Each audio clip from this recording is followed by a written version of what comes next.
What's up, everyone? You are now locked in to SpecTalk, my podcast geared toward high performers who are obsessed with personal excellence and gaining that 1% more to win every single day. I'm committed to bringing you the badass real talk on what optimizes health and performance for entrepreneurs, executives, and athletes from all pillars of my high performance training system. So let's get into it. We previously talked about, where I've been and where this all came from and why I'm so passionate about this. And then we talked about the pillars, right? The mindset was the first pillar. And in a brief overview, we kind of talked about how all the pillars are, there's an interrelationship. But today I want to focus specifically on nutrition. Now, nutrition is far and wide, very specific, because you've got carnivores, you got vegans, you got keto people, you got fasting people, you got a lot of stuff out there. You got bodybuilders, you got athletes, you got culinary experts that don't give a shit about nutrition. So food in general, let's make this super general and then we'll narrow it down to some best recommendations from my point of view based upon my experiences, and I'm going to explain all of that. So bird's eye view. You got nutrition, and nutrition breaks down into your micro and your macronutrients, right? Carbs, proteins, fats, vitamins, minerals, blah, blah, blah, blah. That's nutrition. You look at the value of foods. But let's go even broader view. Food.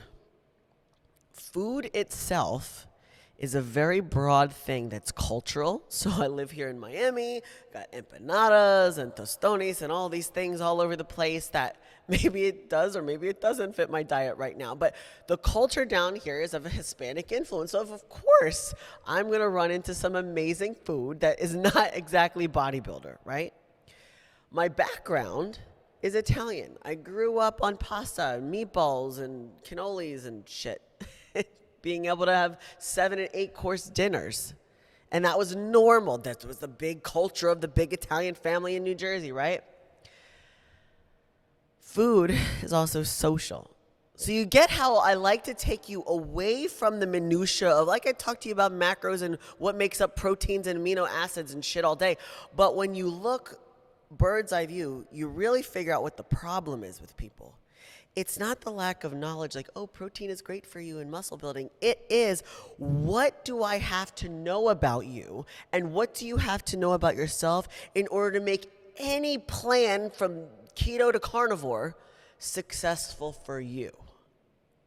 And if you understand the bird's eye view of food as it being emotional and cultural and everything that we talked about, you will have a greater understanding of this 3-word phrase that I position everybody with because it stumps them, probably scare people away.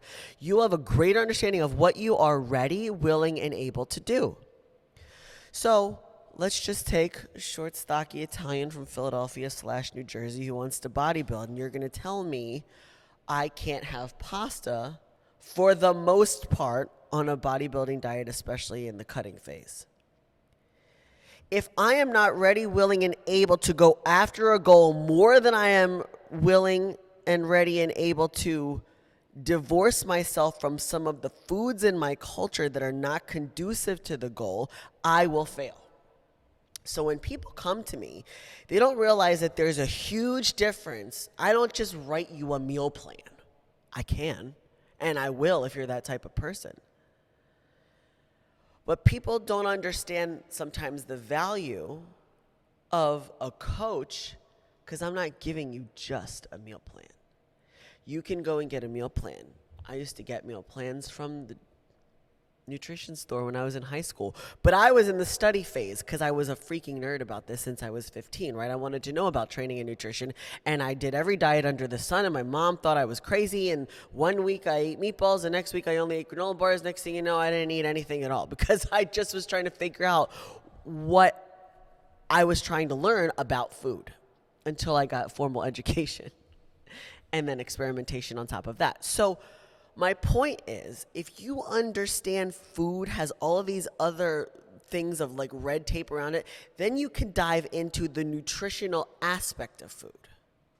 So let's get into that really quickly. Proteins, carbs, and fats each serve a purpose, right?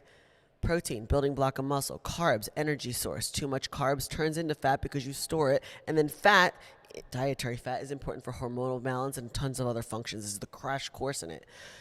Anything in excess is going to be stored as fat, which is why physical activity or training as the next pillar is going to be utterly important to utilize what you're putting in. The best comment that I ever received from a client when she was ready, willing, and able after about 12 months of getting her mindset and getting her digestion right and all these things, when she was ready to cut was,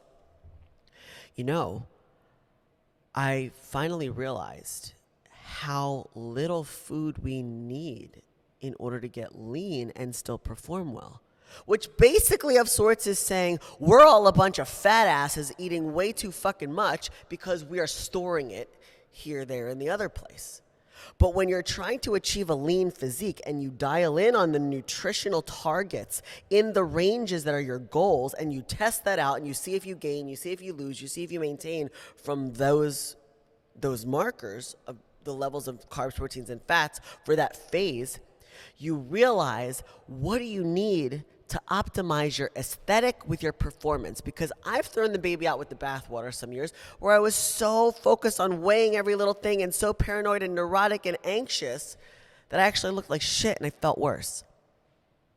Performance, however, is a different beast. You may lose a little bit of that sharpness, but you're,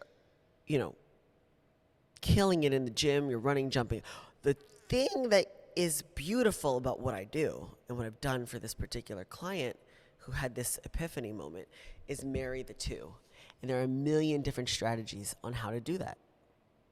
The short crash course, it's by your body type, by your genetics, by your output of energy and training load and all of that stuff, by your goal. And so what I want to share with you about nutrition is you can understand the basic functions of each macro.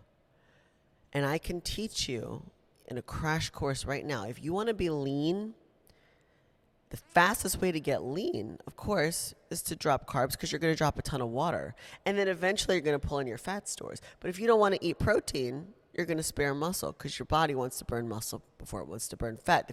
The process in the body is too complex.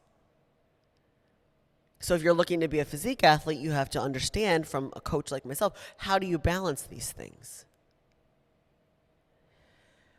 One of the other things that I think is super important to touch on before we close out this particular topic is understanding that this takes consistency and longevity, and this is the foundation to fuel your training. The training is going to be what changes your body.